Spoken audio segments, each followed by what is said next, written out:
L'information de 23 heures sur RTI 1. Madame, Monsieur, bonsoir. Les titres au sommaire de ce journal. La Côte d'Ivoire à la 12e conférence ministérielle de l'Organisation mondiale du commerce à Genève en Suisse. Le ministre Souleymane Diarra Souba, reçu par la directrice générale de l'OMC, a fait part des préoccupations de la Côte d'Ivoire en rapport avec les négociations concernant notamment l'agriculture, les mesures sanitaires et phytosanitaires. Et puis l'Africa CEO Forum, le rendez-vous des acteurs du secteur privé africain s'ouvre demain à Abidjan. Les décideurs politiques et économiques du continent se retrouvent pour mettre en place des stratégies pour en raviver durablement la croissance économique africaine.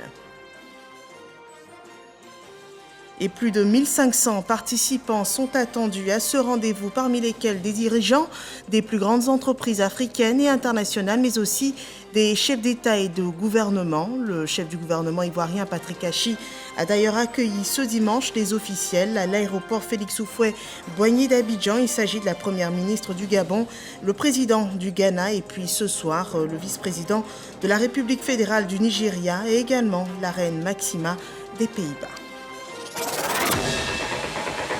Bienvenue dans ce 23 heures. La 12e conférence ministérielle de l'Organisation mondiale du commerce s'est ouverte ce dimanche à Genève, en Suisse. Jusqu'au 15 juin, des ministres du monde entier auront la possibilité d'examiner le fonctionnement du système commercial multilatéral et de faire des déclarations générales et également de prendre des mesures pour les travaux futurs de l'OMC. La Côte d'Ivoire y est représentée par le ministre du Commerce, Souleymane Diarra Souba. Le compte-rendu de son intervention avec Lansine Bakayoko. À cette 12e conférence ministérielle de l'Organisation mondiale du commerce, plusieurs sujets brûlants, en priorité le dossier de la pêche, avec la surexploitation des stocks de poissons et la question des subventions qui menacent la durabilité de la pêche. Souleymane Diarra Souba, qui conduit la délégation ivoirienne à Genève, a expliqué à la directrice générale de l'OMC, Ngozi Konjo-Iweala, l'engagement de la Côte d'Ivoire a fait avancer les négociations, principalement en ce qui concerne les sujets comme l'agriculture, les mesures sanitaires liées à la pandémie et la question des produits phytosanitaires. Il y a des discussions au niveau de l'OMC, notamment tout ce qui concerne l'application de normes sur les produits phytosanitaires. Il y a également des préoccupations portant en fait sur le coton. Donc il était important également de partager avec Madame la directrice générale nos préoccupations et lui indiquer que nous comptons en tout cas sur son plaidoyer. Les pays du groupe de l'initiative sectorielle sur le coton ont eu une séance de coordination des positions. Cette rencontre a permis d'adopter une déclaration ministérielle commune sur le coton. Nous avons beaucoup insisté lors de notre rencontre sur la mise en place en fait de chaînes de valeur pour que nos cotonculteurs en fait puissent avoir des revenus décents. Tous ces pays en fait producteurs de coton exportent la matière brute en fait dans les autres pays et moins de 5 à 5% à 6% de valeur reste en fait dans nos pays par rapport à la rémunération aussi bien des producteurs que de l'État. D'autres sujets sont également examinés. Il y a les droits de propriété intellectuelle sur les vaccins, les médicaments, les équipements liés à la pandémie, ainsi que l'accès des pays pauvres aux produits. Sur la table aussi, les négociations sur la réforme de l'OMC, notamment les droits de douane en lien avec le commerce électronique ou encore les subventions agricoles. Et à notre rendez-vous international, l'Africa CEO Forum, le grand rassemblement des acteurs du secteur privé africain s'ouvre demain à Abidjan. La communauté Africa CEO Forum tentera de proposer des solutions aux défis d'autosuffisance alimentaire, d'intégration régionale et du développement des infrastructures, encore de l'impact des révolutions technologiques des économies africaines. Nous en parlons avec Lansine Bakayoko. Comment donner de la vigueur aux économies africaines pour se hisser au plus haut dans la compétition mondiale? Comment faire de la croissance verte et de la transformation industrielle les leviers de cette ambition? À Abidjan, secteur privé et organismes publics sont appelés à réfléchir ensemble pour construire une Afrique plus forte. C'est important pour nous que le secteur privé s'engage dans les projets importants de développement, notamment les projets d'infrastructure, de construction de barrages, de ponts, de centrales électriques, etc. Et nous, notre conviction, c'est que pour que le financement africain soit plus important, il faut que le secteur privé lui-même finance et investisse massivement dans les projets locaux. Avec la désorganisation des chaînes logistiques et l'envolée des prix de l'énergie, tout comme des denrées alimentaires, le rendez-vous de la capitale économique ivoirienne prend un tournant décisif. Le gaz africain, et ça va être un thème important de discussion. On a notamment plusieurs chefs d'État qui viennent de la Mauritanie, du Sénégal, du Nigeria, qui sont des gros producteurs de gaz en Afrique et qui vont parler de ce sujet-là notamment. La problématique souveraineté, croissance verte et transformation industrielle incline aujourd'hui à trouver des réponses à ces questions de l'heure. Un accent particulier sera mis sur l'agriculture qui dispose de potentialités considérables. Un panel d'échange sera d'ailleurs dédié à ce secteur. Objectif, créer des synergies entre les différents acteurs de la chaîne des valeurs afin de répondre aux attentes des porteurs de projets. On va parler des startups africaines, par exemple, puisqu'on a 25 CEO des plus grandes startups africaines, nigérianes, égyptiennes, sud-africaines, ivoiriennes, marocaines qui sont là. Donc on va parler de ça, on va parler des femmes leaders, on va parler de plein de sujets. Selon les projections de la Banque mondiale, l'agriculture et l'agroalimentaire pourraient représenter plus de 1 000 milliards de dollars d'ici 2030. Et puis cette édition 2022 marquera par ailleurs les 10 ans de ce rendez-vous, le rendez-vous le plus important du secteur privé africain. 1500 participants sont attendus. Rose Christiane Osuka Raponda, la première ministre du Gabon, est arrivée ce dimanche en fin d'après-midi à Abidjan. Son arrivée a été suivie de celle du président ghanéen Nana Akufo-Addo. Ils ont tous deux été accueillis par le premier ministre ivoirien Patrick Hachi, le chef du gouvernement ivoirien a aussi souhaité le traditionnel Akwaba en début de soirée ce dimanche au vice-président de la République fédérale du Nigeria, Yemi Osinbajo, et à la reine Maxima de la République des Pays-Bas. Demain lundi, ces personnalités prendront part à l'ouverture des travaux de l'Africa CEO Forum à Abidjan. Les registres de l'économie ivoirienne enregistrent des investissements pour la promotion de l'employabilité des jeunes. Le gouvernement prévoit d'ailleurs de financer des projets à hauteur de 53 milliards de francs CFA sur les 2 prochaines années. C'est une information donnée par le ministre Mamadou Touré et le compte-rendu de Walter Amadou Ouattara. Travailler à la réduction du taux de chômage chez les jeunes ivoiriens, c'est l'un des défis du gouvernement de Côte d'Ivoire. Les initiatives en ce sens sont légion. C'est le cas ici avec Mamadou Touré. Le ministre de la Promotion de la Jeunesse, de l'Insertion professionnelle et du Service civique est en France dans le cadre d'une mission pour le financement des projets jeunes. Mamadou Touré a eu une séance de travail avec Christian Yoka, directeur Afrique de l'Agence française de développement, ainsi que les équipes de projet. Nous nous sommes félicités de l'approche qui est celle du gouvernement qui vise à la fois à favoriser l'accès de manière équitable donc sur toute l'étendue du territoire et tout en conservant la qualité. Après un point des 2 précédentes phases du CDD, contrat de désendettement et de développement destiné à soutenir et à amplifier les dispositifs existants d'accompagnement des jeunes vers l'emploi. Une bonne nouvelle, la phase 3 du CDD emploi sera financée à hauteur de 53 milliards de francs CFA, dont 13 milliards consacrés au service civique. Au nom du gouvernement ivoirien, réitérer nos remerciements à la France à travers l'Agence française de développement pour cet instrument important qu'est le CDD, qui a permis, en tout cas pour le secteur dont j'ai la charge, de donner des perspectives réelles à des milliers de jeunes Ivoiriens.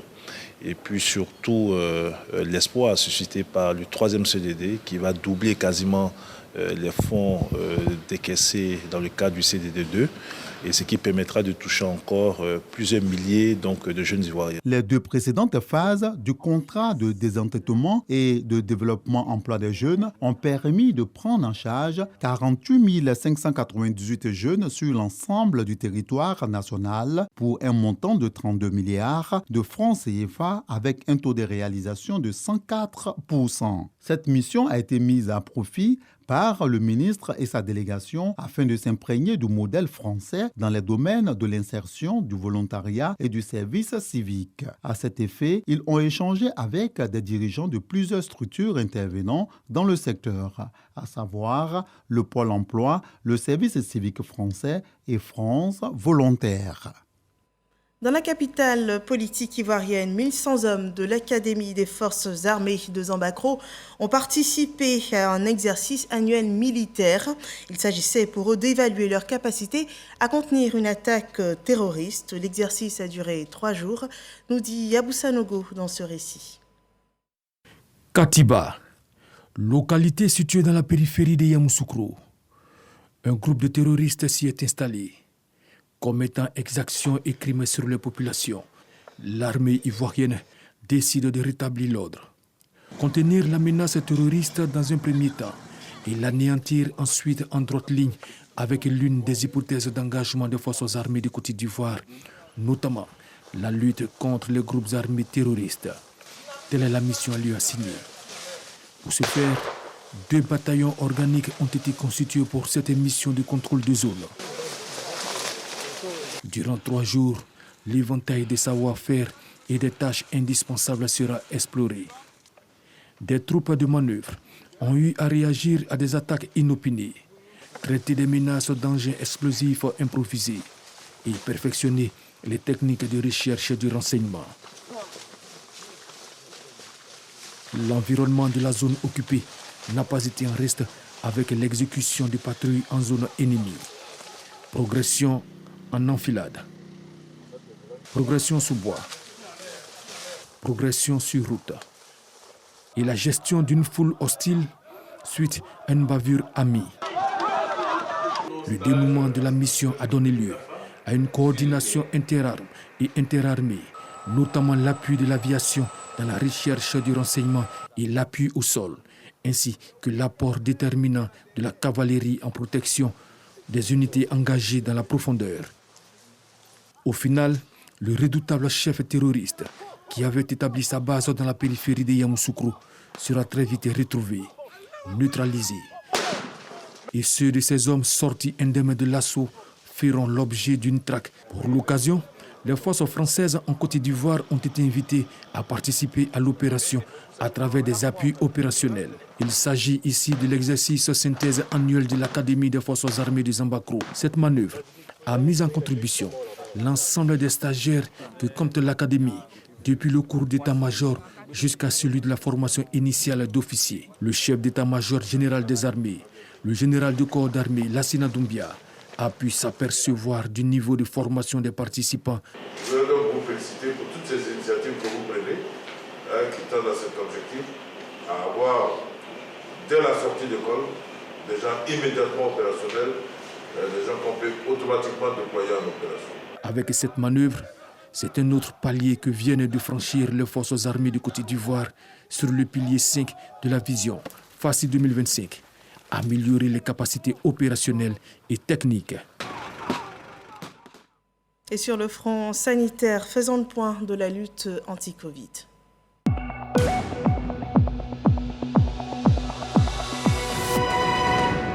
Ce 12 juin 2022, 20 nouveaux cas de Covid-19 ont été enregistrés sur 750 échantillons prélevés.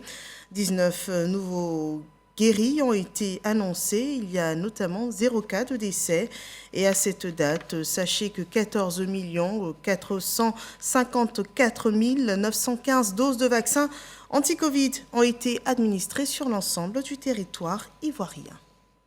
La Côte d'Ivoire est aussi engagée contre la Covid-19 et aussi sur le front contre la préservation de l'environnement. La quinzaine nationale de l'environnement et du développement durable, cette édition 2022, a été lancée le 3 juin dernier et court jusqu'au 15 juin prochain. Pour en parler, le professeur Oshouabé Delphin, il était l'invité du Dimanche Magazine dans l'édition du 13h, suivant un extrait de son intervention. De plus en plus, il y a une très bonne prise de conscience de la problématique de l'environnement. De plus en plus, partout, les décideurs en parlent, le secteur privé est conscient de la problématique de l'environnement, des facteurs qui militent en faveur de la destruction de l'environnement. Les ONG prennent leur part, les collectivités territoriales aussi. Et je pense qu'avec toutes les activités qui sont menées, avec les différentes conférences des parties sur les changements climatiques, sur la biodiversité, je pense que désormais, en Côte d'Ivoire, tout le monde sait qu'il y a un problème au niveau de l'environnement et qu'il faut résolument prendre des actions. Mais par rapport à cela, il faut dire que le gouvernement lui-même mène de nombreuses actions. Nous avons un cadre législatif, un cadre institutionnel, un cadre réglementaire qui permet de mener des actions. Il y a des agences qui travaillent sur les problématiques de l'environnement. Je voudrais citer le CIAPOL, l'AN2, l'OIPR, l'ANAGED, etc., qui prennent des actions. Il y a aussi des projets d'envergure qui viennent de plus en plus pour cibler des problèmes et résoudre et apporter des solutions novatrices pour pouvoir lutter contre cette dégradation. Et pour la bonne gestion des ressources naturelles, un fonds est mis à disposition des populations. Un atelier régional d'information a vu la participation du ministre-gouverneur du district autonome du Woroba, Moussa Dosso, suivant ce commentaire de Jean-Marc Djadji. Améliorer les conditions des communautés villageoises vivant aux abords des forêts, sensibiliser au reboisement et financer les projets liés à la biodiversité sont entre autres les objectifs du Fonds pour l'environnement mondial, FEM, à travers les ateliers de Mankono et de Séguéla. Pour la secrétaire permanente de la Commission nationale, protéger l'environnement en mettant en place des mécanismes de développement reste une priorité. Informer et de sensibiliser les populations du Woroba sur les opportunités de financement qui existent, tant au niveau des grands projets qu'au niveau des micro-projets. Le ministre-gouverneur du district du Woroba, Moussa Dosso, quant à lui, a assuré son soutien au FEM qui, depuis longtemps, selon lui, aide les populations à créer des activités génératrices de revenus grâce aux fonds octroyés. Nos populations ont besoin d'être mieux informées pour pouvoir capter ces quelques ressources qui peuvent faire beaucoup de bonheur à nos populations. Et ce fonds gagnerait à être mieux médiatisé. Durant 2 jours, à Séguéla et à Mankono, divers projets ont été révisés pour une meilleure gestion des fonds. Le FEM projette parcourir la Côte d'Ivoire afin de permettre à d'autres localités de pouvoir bénéficier des fonds pour une meilleure gestion de l'environnement. Dans la commune de Yopougon, la mairie célèbre les femmes dans le cadre de la célébration de la fête des mères. Chacune des mamans présentes à cette célébration a reçu un complet de pagne selon ce compte-rendu de Frédéric Oulaï et Abou Sanogo. Une semaine après la célébration officielle de la fête des mères, Issoufou Koulibaly à nouveau sur le terrain pour communier avec les populations et surtout avec les femmes du sous-quartier de Yopougon. À Andokwa, cité policière, le premier adjoint au maire de la commune de Yopougon est allé à la rencontre de ses mères, les mains chargées de pagne. Autre lieu, Andokwa Château, la mobilisation était au rendez-vous. Les femmes ont tenu à exprimer leur reconnaissance au maire Gilbert Kafana Koné à travers son premier adjoint. On nous a dit que c'était aujourd'hui samedi, que la femme doit être honorée, que c'est la fête des mères. La maman doit être honorée. C'est la maman qui fait tout, qui a l'honneur aujourd'hui. La maman qui est la charge de la famille, la charge des enfants. Issoufou Koulibaly a reconnu le rôle et l'importance de la mère partout où il est passé. Il a ensuite appelé les populations à plus de cohésion et de fraternité. Nous parcourons les différents quartiers de la commune de Yopougon. Partout il y a des regroupements de mamans, partout il y a des regroupements de femmes pour leur transmettre le message de reconnaissance, le message du ministre d'État. Leur dit qu'elles ont mérité de la nation, elles méritent de la commune, compte tenu de tout ce qu'elles font d'abord dans leurs familles respectives, en tant que mères, tout ce qu'elles ont dû en tant que femmes au foyer, et tout ce qu'elles font aussi également pour la cohésion de la commune de Yopougon. Issoufou Koulibaly a affiché la volonté du premier magistrat de la commune de Yopougon, Gilbert Kafana Koné, de traduire en acte les projets du président de la République Alassane Ouattara en vue d'améliorer les conditions de vie et de travail des couches défavorisées de la commune. il est prévu pour les jours à venir la mise en place de fonds additionnels pour les femmes et les jeunes. Dans le département de Gagnoa, le village de Tchedjele rend hommage au directeur de l'école de ce village. Akape Djoka Atanas a partagé 17 années de sa vie en rendant service à cette communauté. Il aura participé aussi à l'épanouissement de nombreux élèves dans ce village, suivant ce reportage de Dogadogui de l'AIP, commenté par Mahama Traoré. On regarde. Rare de voir un enseignant être célébré pour service rendu à une communauté. Pourtant, le village de Tchedjele, à 7 km de Gagnoa, a tenu à le faire en cette fin d'année scolaire pour le désormais ex-directeur de l'EPP Tchedjele 1, Atanas Akape. En 17 ans de labeur, l'homme aura contribué à améliorer le niveau des élèves de cet établissement. Outre l'encadrement des apprenants, Atanas Akape a su s'intégrer à la communauté rurale. Nous sommes dévoués au travail. Notre école continue de figurer parmi les meilleurs du pays au titre des résultats de l'entrée en 6e. Dans le cadre du Festival national des arts et culture en milieu scolaire, dans la discipline chorale, notre école a été hissée au sommet. Pour tout le travail abattu, Tchedjele rend hommage à Atanas Akape. Reconnaissance traduite par le sous-préfet de Gagnoa, Moussa Soumaoro, le chef du village de Tchedjele, Lambert Bizier, et les cadres. Avec un pincement au cœur, nous assistons au départ du directeur de l'école qui, ces 5 dernières années, nous a donné les meilleurs résultats possibles avec 100% de réussite à l'entrée à la 6e et au CEP. En tant que cadre du village, je ne pouvais pas ne pas assister à cette fête de séparation, mais en même temps à cette fête où nous couronnons nos meilleurs élèves. Merci au chef du village, merci à sa notabilité pour la collaboration, vraiment pour l'amour qu'il m'a apporté. Merci au village, à tous les cadres du village, qu'ils soient à Abidjan et partout, qui ont été à notre écoute pendant l'exercice de notre fonction et qui nous ont accompagnés dans notre vision du travail bien fait. Pour la suite de sa carrière, Atanas Akape va suivre une formation à l'école normale supérieure ENS après admission sur un concours professionnel. Voilà, le collège moderne de jeunes filles de Bouaké à 50 ans. C'est un cinquantenaire célébré en présence des ministres Maria Toukone et Anne-Désirée Ouloto. Elles ont exhorté les jeunes filles de ce collège au travail. Reportage Charles Tatou.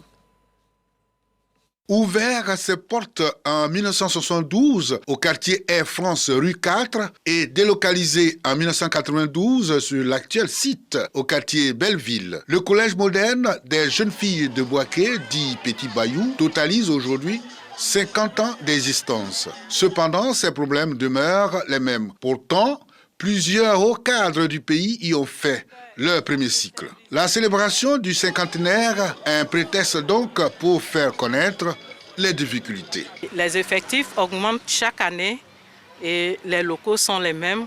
Nous sommes à l'étroit et nous n'avons pas d'infrastructure.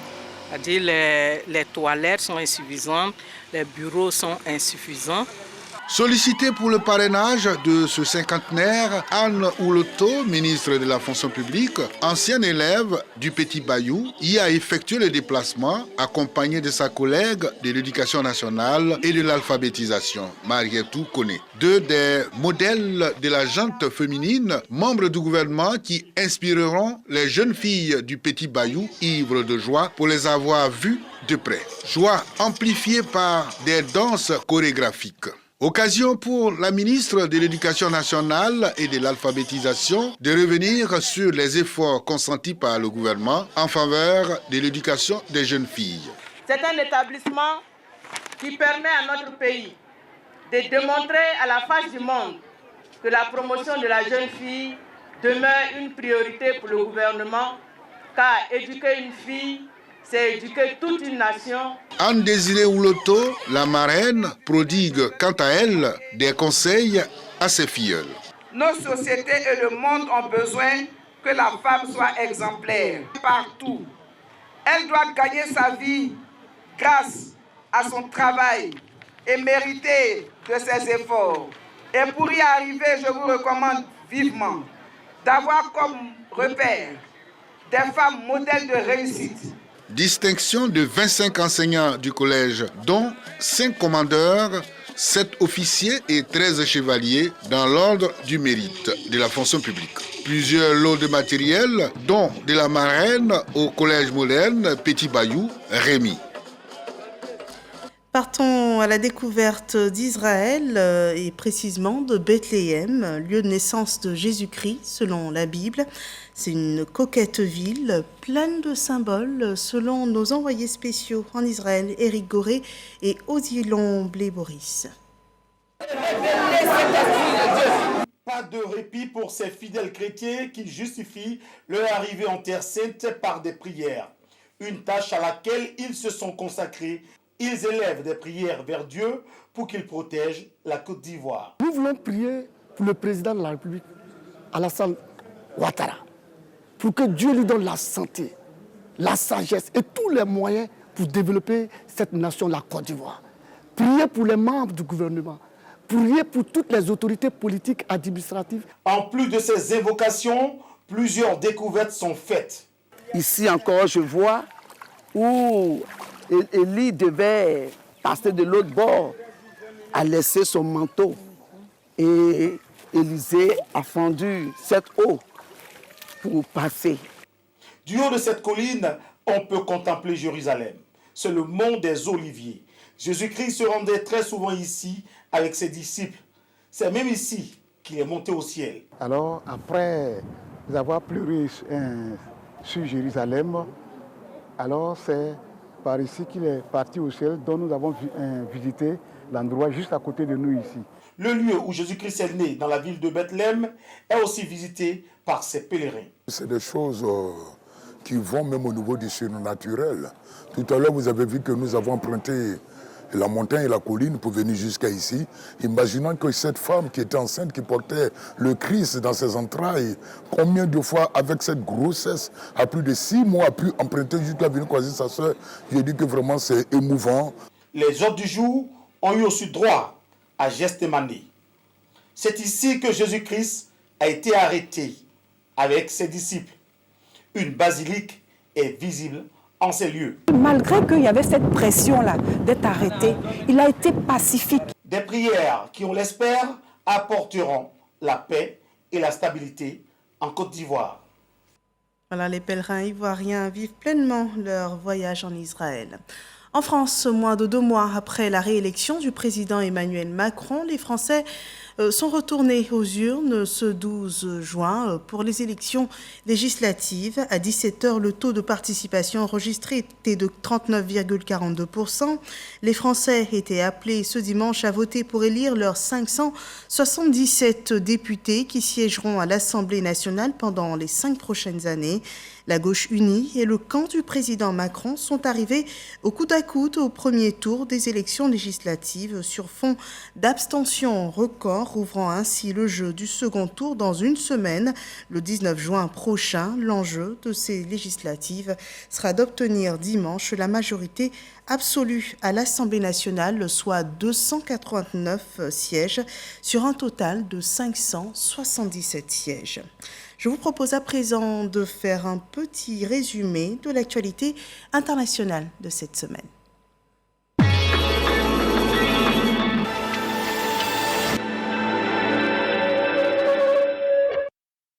Le Mexique a annoncé lundi sa non-participation au sommet des Amériques, une décision motivée par l'exclusion de certains pays de la rencontre.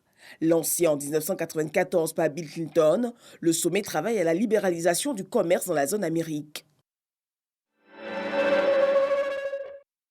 Le roi des Belges Philippe est arrivé mardi à Kinshasa pour sa première visite officielle dans le pays.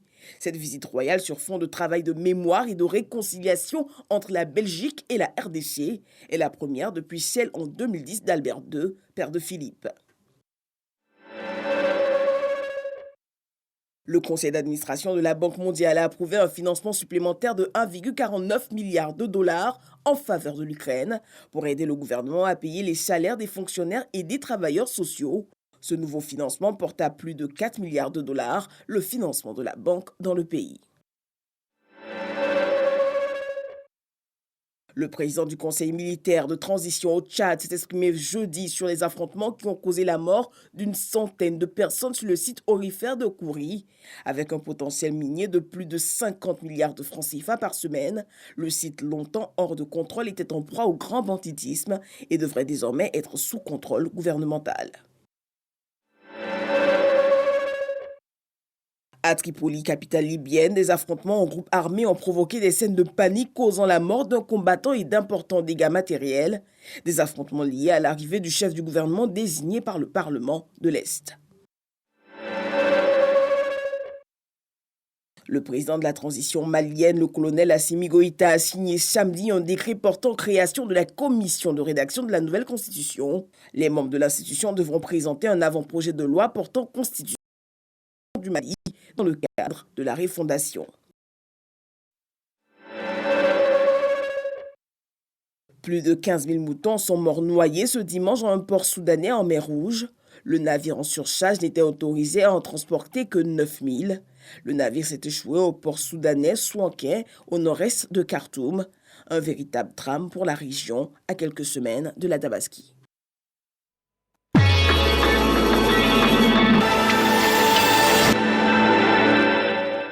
Voilà les faits marquants de l'actualité internationale cette semaine, un résumé de Alexis Ouedraogo. Nous achevons ici ce journal. Merci de nous avoir suivis. Excellente fin de soirée sur RTI 1.